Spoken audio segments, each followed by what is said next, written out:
Meninos, vamos falar um pouquinho sobre as independências da África e da Ásia. Independências da África e da Ásia. Bom, no século XIX, é muito importante a gente lembrar, como consequência da Revolução Industrial, a África ela sofreu invasão dos países europeus, obviamente pela busca incessante da matéria-prima, para completar a economia das novas metrópoles e servir, logicamente, para mercados consumidores. Então, esse processo da invasão da África, para extrair a matéria-prima, ficou conhecido como imperialismo. E foi quando se deu a partilha da África pelos países europeus. Essa divisão ela obedeceu a critérios geopolíticos, a interesses e relevância das nações industrializadas que participaram da reunião, sem que fossem consideradas diferenças étnico-culturais entre os povos africanos, o que contribuiu para a eclosão de guerras nesse continente, algumas delas ainda persistentes na atualidade. A partir do século XX, algumas contradições do imperialismo na África passaram a se tornar visíveis. Uma delas era a dominação europeia justificada, entre outros fatores, pelo darwinismo social, parafraseando a teoria evolucionista de Darwin, teoria que afirmava que os africanos supostamente seriam inferiores aos europeus, e a atuação dos colonos nas duas grandes guerras mundiais. A Segunda Guerra, que foi de 39 a 45, possibilitou condições para que a dominação de povos africanos pelas nações europeias começasse a enfraquecer, visto que alguns soldados das colônias africanas nos exércitos das metrópoles fez com que eles passassem a ter um sentimento de nacionalismo e possibilitou-lhes a descoberta de que poderiam lutar por sua liberdade. Também perceberam a incoerência entre o discurso das nações aliadas de liberdade e igualdade entre os povos e a condição a que se viam submetidos como colonizados. Com o fim da guerra, os países saíram arruinados, não tinham condição de administrar suas colônias, mas mesmo impedir os movimentos libertários que já estavam acontecendo em várias partes da África. Outra questão fundamental foram os movimentos de libertação africano, o chamado pan-africanismo, movimento político ideológico surgiu nos Estados Unidos e pregava a resistência à opressão e a libertação dos sujeitos pertencentes à raça negra. Outro elemento interessante foi a Conferência de Bandung, realizada na Indonésia em 1955, na qual foram aprovados o princípio da coexistência pacífica e os direitos à autonomia e à liberdade das colônias africanas, marcando a solidariedade entre os representantes de países dos continentes asiático e africano. Nessa reunião, defendeu-se a independência em relação às potências da época, Estados Unidos e a União Soviética, e a união dos países pobres, que formariam então o chamado Terceiro Mundo. Esses foram os países participantes da Conferência de Bandung em 1955. Processo de independência da África do Sul. Bem, a África foi colonizada por holandeses já no século XVII e, a posteriori, no século XIX, pelos ingleses, que desembarcaram por almejar um caminho para as Índias. Mesmo havendo conflitos e discordâncias entre esses descendentes de origem holandesa, eram chamados de boeres, ingleses e seus descendentes formaram uma elite branca que monopolizou as melhores propriedades de terras, os melhores cargos e empregos, controlando o comércio, a agricultura, a mineração, a indústria e também os bancos. Em 1910, os boeres e os ingleses conseguiram finalmente se entender e foi criada a União Sul-Africana, um estado unificado, porém ligado à comunidade britânica, que mais tarde foi oficializado como Commonwealth. Nesse período, os habitantes das cidades descendentes dos boeres e conhecidos como africânderes compõem a maioria do proletariado urbano. Em contrapartida, durante esse processo, nativos da região, formados por vários povos, foram segregados em seu próprio território e oficialmente inferiorizados em razão de políticas implementadas ao longo dos anos.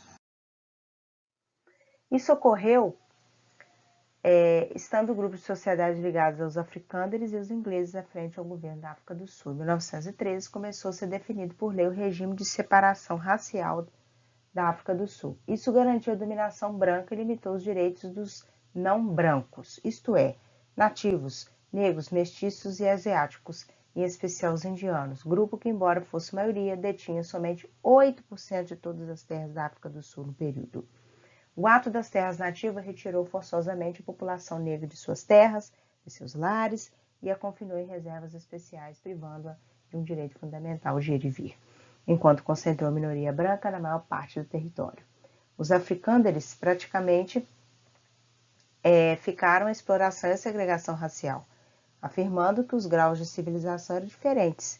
Segundo este raciocínio, os não brancos que viviam na região não teriam condições intelectuais de absorverem a cultura advinda das populações europeias. Portanto, defendia a separação total entre esses dois grupos. Essa ideologia também justificava a superexploração da mão de obra dos sul-africanos negros em atividades consideradas indignas de serem exercidas pelos brancos.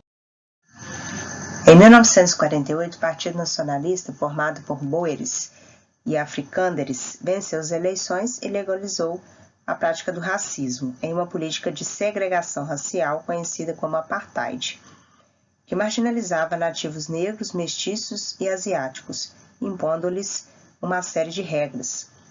Diversas leis segregacionistas foram impostas ao longo do século XX, reafirmando o regime do apartheid. Elas proibiam os negros de viverem em determinadas vizinhanças, proibiam seu acesso a certos postos de trabalho e proibiam inclusive que eles se casassem com pessoas brancas. Frente à violência dos atos de segregação racial, membros da resistência, em especial do Congresso Nacional Africano, que existia desde 1925, reagiram. Em 1955, adveio a Carta da Liberdade, um programa de resistência ao racismo. Em 1961, a Inglaterra e mais alguns países protestaram publicamente contra esse racismo institucionalizado. Diante desse conflito internacional, a União Sul-Africana rompeu os laços políticos com a Inglaterra, criando a República da África do Sul. E o racismo foi oficializado pela Constituição do novo país.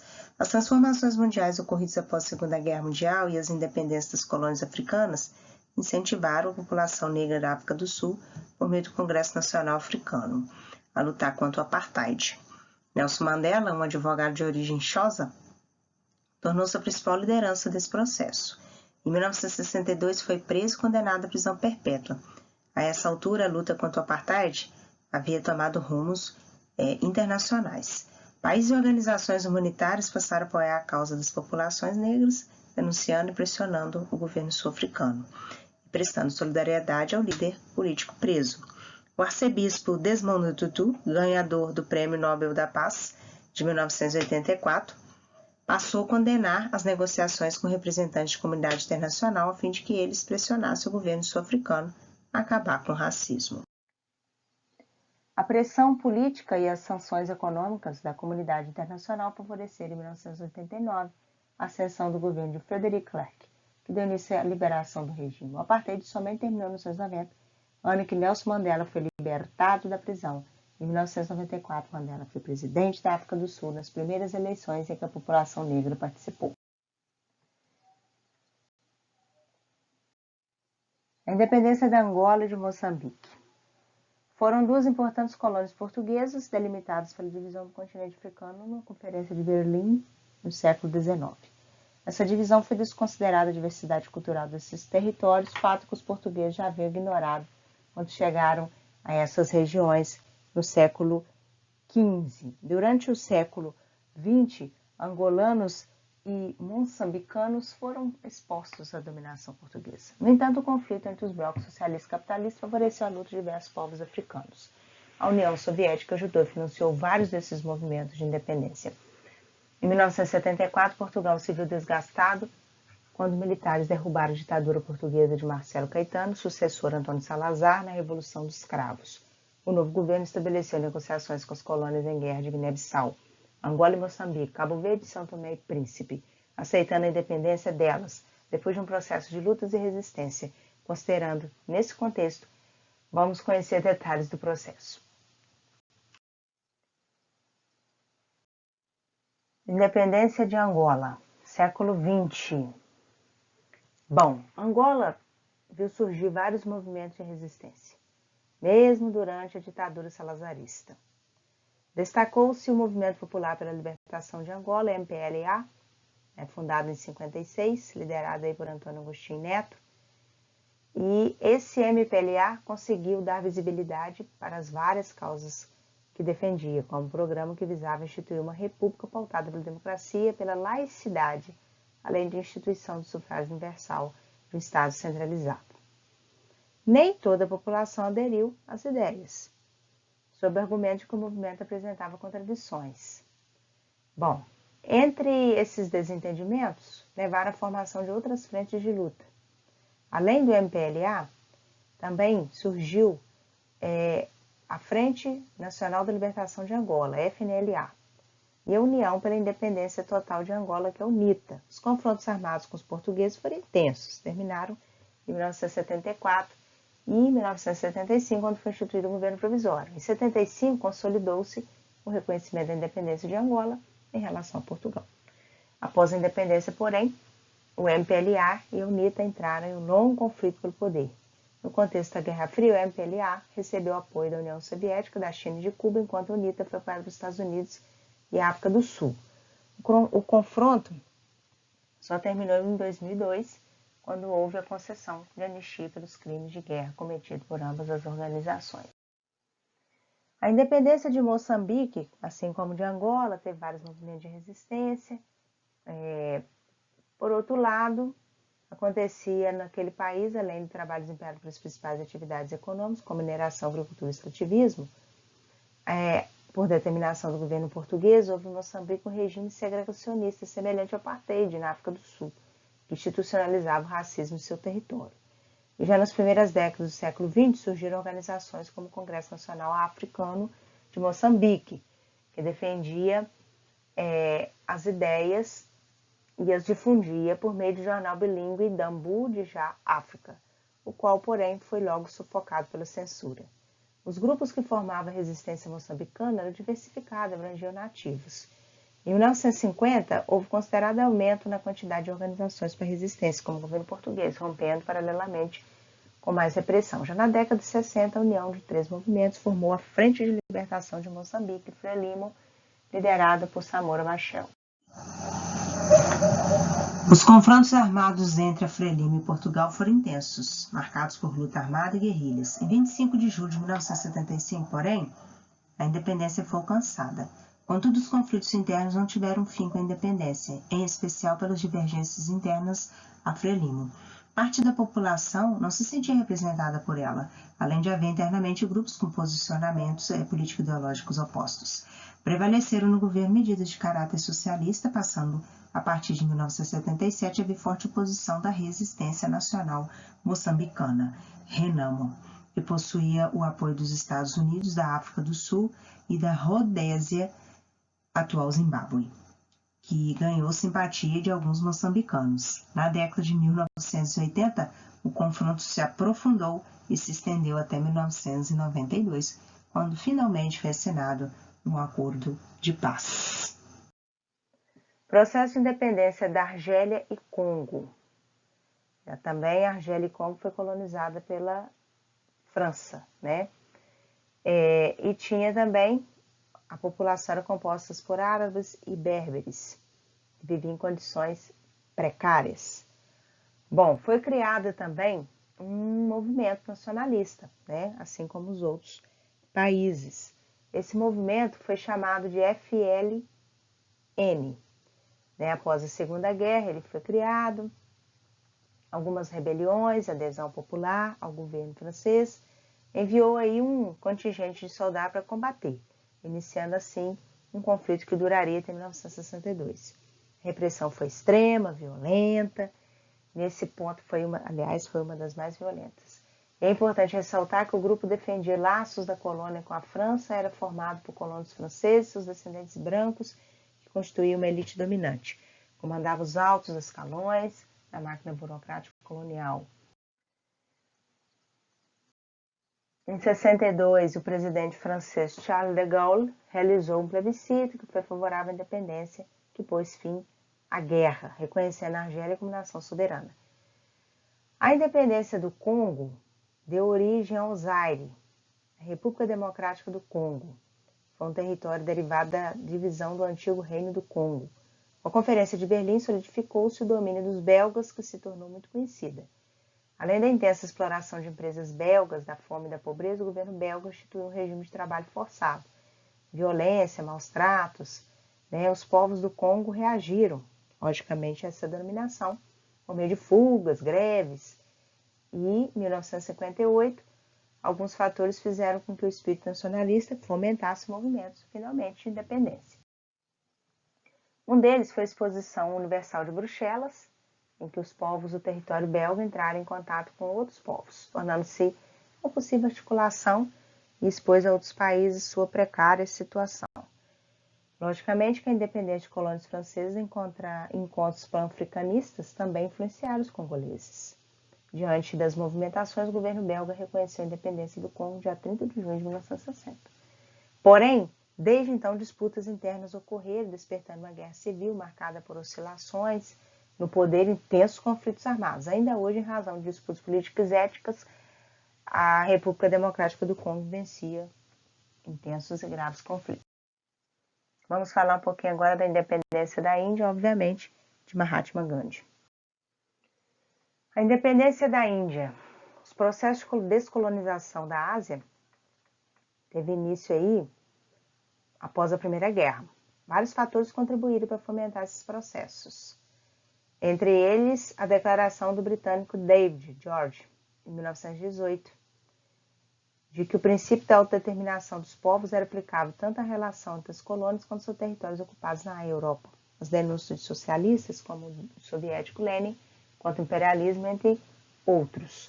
Além disso, durante a guerra, as tropas alistadas pelos franceses na Indochina e pelos ingleses na Índia para combater na Europa regressaram a seus países de origem com novas noções de democracia e independência nacional e firme decisão de não mais aceitarem a dominação estrangeira. O imperialismo inglês estava presente na Índia desde o século XVIII. Durante a Primeira Guerra, soldados indianos lutaram pelo exército britânico. Além disso, a Índia ela foi importante fonte de matéria-prima durante o conflito. Bom, os indianos não receberam dos ingleses em contrapartida prometida algumas reformas que haviam acordado. Desenvolveu um forte movimento nacionalista liderado por Mahatma Gandhi, defendendo a autonomia da Índia em relação à Inglaterra, o regime democrático, a igualdade religiosa, a modernização do Estado. De início, esse movimento foi formado por membros da elite indiana, pertencente ao chamado Partido Congresso, sendo posteriormente com a liderança de Gandhi popularizado. A característica fundamental desse movimento foi o caráter pacífico, ao contrário da África, pregando por meio de marchas, de jejuns e desobediência civil, insuflando a população a não pagar impostos, a não consumir produtos ingleses. A aplicação dessa estratégia durante anos desgastou. Pouco a pouco, a Inglaterra, que ao término do século XX, enfraquecida econômica e militarmente, viu-se obrigada a admitir a independência mediante a divisão da Índia em dois estados, o Paquistão de maioria muçulmana e a Índia de maioria hindu, em 1947. Temos o Mahatma Gandhi. Gandhi foi assassinado, contrapondo a sua ideia de paz. Bom, essa divisão, ela causou divergências, obviamente, que radicalizou. Gandhi colocou-se contrário a essa divisão, propondo a cooperação entre hindus e muçulmanos. Entretanto, o posicionamento pela separação entre o Paquistão e a Índia prevaleceu. Em 31 de janeiro de 1948, Gandhi foi assassinado por um fanático hindu que não concordava com seu caráter conciliatório. Nesse mesmo ano, Ceilão tornou-se independente, adotando o nome de Sri Lanka. Contudo, mesmo após a independência, os problemas religiosos e de fronteiras continuaram a se manifestar. Os hindus que ocupavam a área muçulmana foram obrigados a deixar o Paquistão e os muçulmanos deixaram a Índia. Os enfrentamentos entre as comunidades de crenças religiosas diferentes tornaram-se cada vez mais frequentes e violentos, deixando um saldo de milhares de mortos. Durante esse processo de divisão territorial, o Paquistão foi subdividido em dois, Paquistão Oriental e Paquistão Ocidental. Em 1971, o Paquistão Oriental tornou-se independente, dando origem a Bangladesh.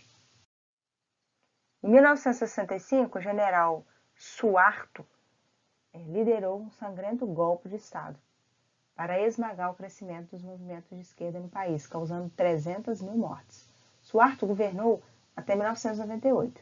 Nos dias atuais, essa região mostra ainda vulnerável com inúmeros conflitos políticos envolvendo manifestações emancipacionistas e conflitos religiosos entre cristãos, muçulmanos, hinduístas e budistas. Em 18 de abril de 1955, o presidente da Indonésia, Sukarno, introduziu um novo conceito de terceiro mundo, defendendo uma via alternativa ao capitalismo e socialismo. A América Latina não foi convidada por causa do seu alinhamento com políticas estadunidenses. Bom, a Indonésia ela foi colonizada aí, então pelos holandeses e foi invadida pelos japoneses durante a Segunda Guerra Mundial. Com o fim da guerra, os japoneses perdem, que participantes do eixo, eles vão proclamar a independência do país em relação à Holanda. Porém, os holandeses não vão aceitar, que vai iniciar um conflito. Em 49, os Estados Unidos vai tentar intermediar. Na Conferência de Bandung, eles vão pedir o não alinhamento de nenhuma das duas potências. Porém, em 65, o general vai dar um golpe de Estado, que vai acontecer mais ou menos 300 mil mortes, e vai governar até 1998. Nos dias atuais, essa região mostra-se ainda vulnerável, com inúmeros conflitos políticos, envolvendo ainda manifestações emancipacionistas e conflitos religiosos entre cristãos, muçulmanos, hinduístas e budistas.